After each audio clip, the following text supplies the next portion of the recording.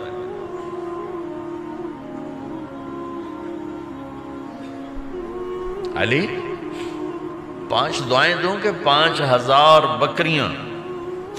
حضرت علی نے عرض کی یا رسول اللہ دعائیں سکھا دیں، بکریاں نہیں چاہیے۔ میرا نبی کا چہرہ کھل گیا کہ میرا داماد بھی پاس ہو گیا۔ علی تو یہ دعا مانگا کر روزانہ، اللہم اغفر لی ذنبی ووسع لی خلقی وبارک لی فی رزقی وقنعنی بما رزقتنی ولا تذهب قلبی الی شیء صرفتہ عنی۔ یہ 5 دعائیں تو مانگا کر، 5000 بکریوں سے زیادہ ہے۔ اللہم اغفر لی ذنبی، اللہ میرا گناہ معاف کر، وسع لی خلقی، میرے اخلاق عالی شان کر، بارک لی فی رزقی، میرے رزق میں برکت دے، قنعنی بما رزقتنی، مجھے لالچ سے نکال دے، مجھے لالچی نہ بنا، مجھے حریص نہ بنا، وَلَا تُذْهِبْ قَلْبِي إِلَىٰ شَيْءٍ صَرَفْتَهُ عَنِّي، جو تو نے مجھے دیا نہیں اس کی میرے اندر سے طلب بھی ختم کر دے، مجھے اس کا طلبگار بھی نہ بنا، کہ یہ 5000 بکریوں سے زیادہ ہے۔ میں نے تھوڑا سا اپنے نبی کے گھر کا نقشہ آپ کو بتایا ہے کہ یہ چند دن صبر کی دنیا ہے، اللہ راضی ہو گیا تو موت سب سے خوبصورت پیغام۔